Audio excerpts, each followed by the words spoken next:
Hey there, welcome to LSAT Demon Daily. I'm Nathan Fox. That's Ben Olson. We're the founders of LSATdemon.com and our weekly podcast, Thinking LSAT. We've got an email here from Anonymous. Hey, Ben and Nathan. After having a range of practice tests between 168 and 173, getting -0 to -1 on games consistently, I took the September test today, and the logic games were extremely challenging.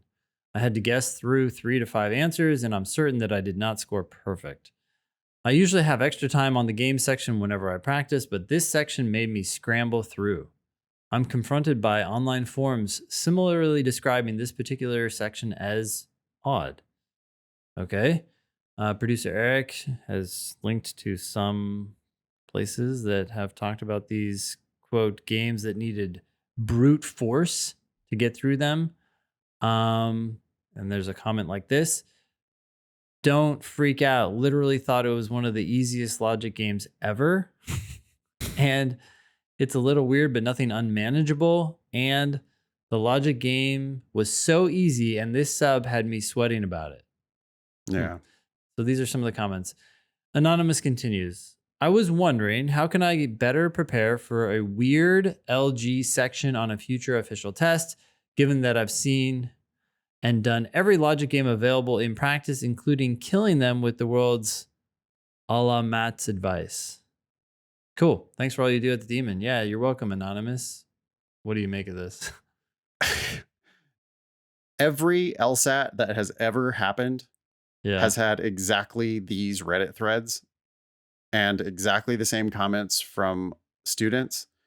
And what people aren't recognizing is just that there's a lot of relativity and a lot of subjectivity at play here.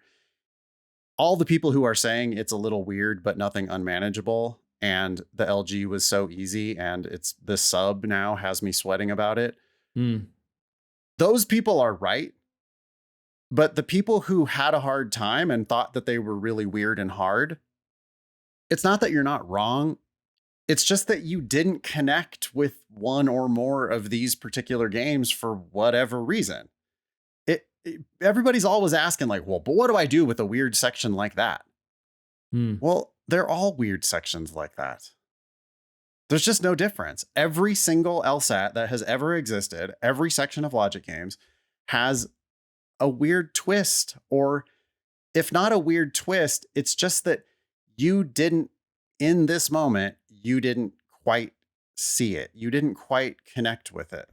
Maybe it was the pressure of the test. Maybe it was, I don't know, you had a bad night's sleep or you were distracted for some other reason. But you just have to remind yourself that they are always giving you all the information you need to answer every question with certainty. And they're all going to be a little quirky and a little weird and a little different. You just have to hang in there, make the connections that are there to be made. And it's never true that you had to brute force them. Maybe you did because you didn't make the connections. You didn't see the opportunity to unlock it with worlds this time. Yeah. But it's never, ever going to be the case, everybody. It's just not a thing. It's never happened where it's like, oh, that section was actually really hard and you couldn't make worlds on any of the games. And it's just not, it's not true. It's not a thing.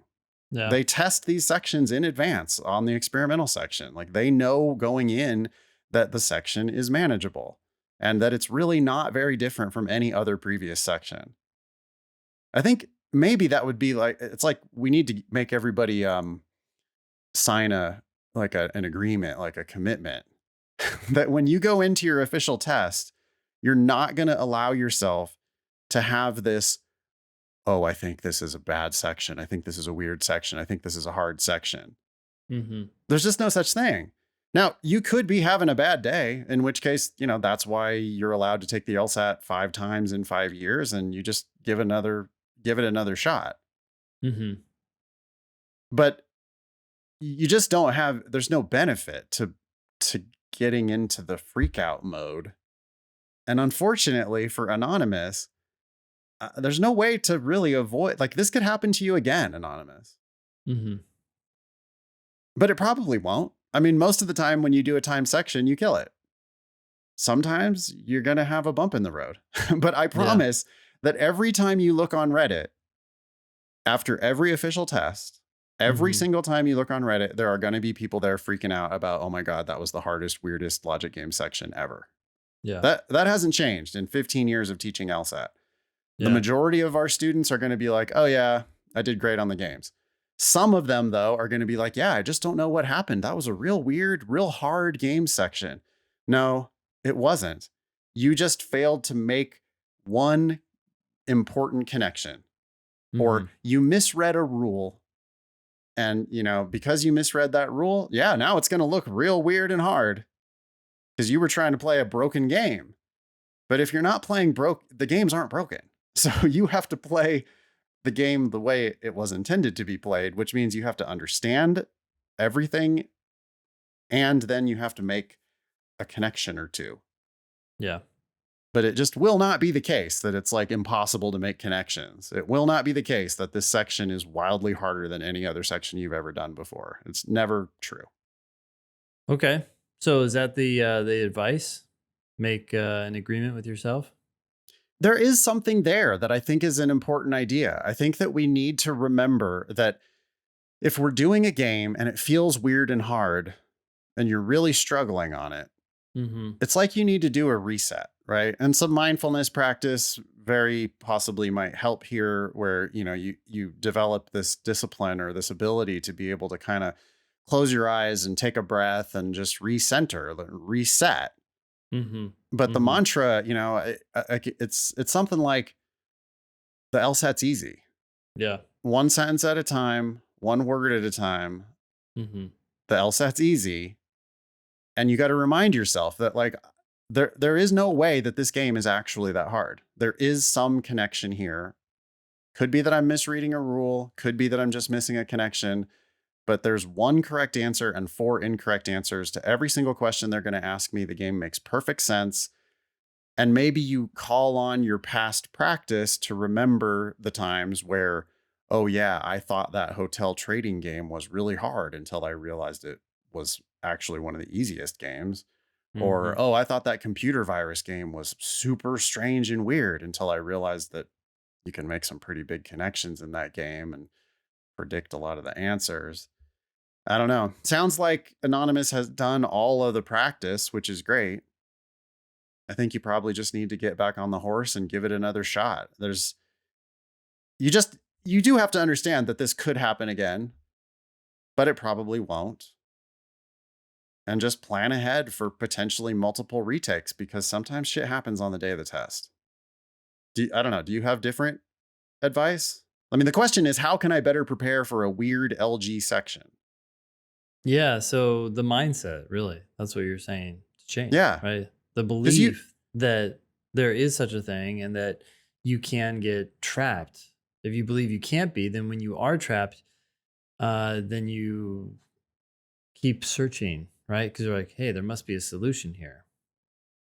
yeah, like you have to quickly recover. If you start thinking, oh, this game's impossible, this question is broken, there's two correct answers here, Yeah. or this question is broken, there's no correct answer, you have to acknowledge the reality that there is one correct answer Yeah. and you've misinterpreted something. I mean, Yeah. you probably misread a rule or neglected to read a rule, or you made a false inference. You put two things together that don't really combine in the way that you thought they combined, and now all of a sudden the game seems hard, Yeah.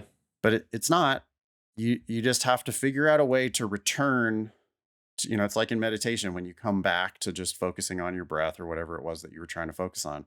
You just kind of return to this, like, okay, this really is supposed to be easy.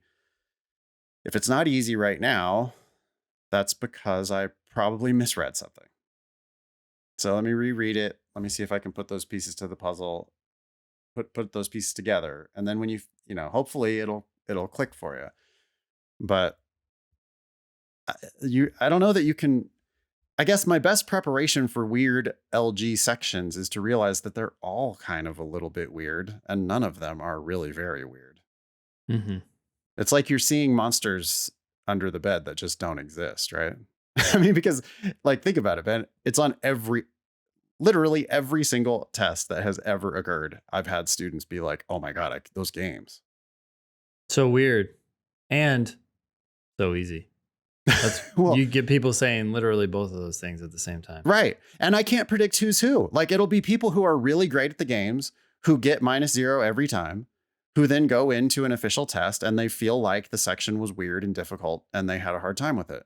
Yeah. And my best advice is, shit happens. You had a bad day. It was a hiccup. It was entirely subjective though. It was not like that. There's no way that that section was objectively hard.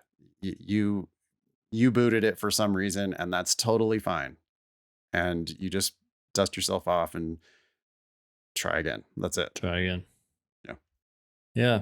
Well, good luck. Thanks for writing in. And I'm glad you're planning to take it again. That's the key. Keep going. Thanks, Anonymous. Email daily@lsatdemon.com if you'd like to ask us a question or share some LSAT or law school admissions news. Thanks for listening.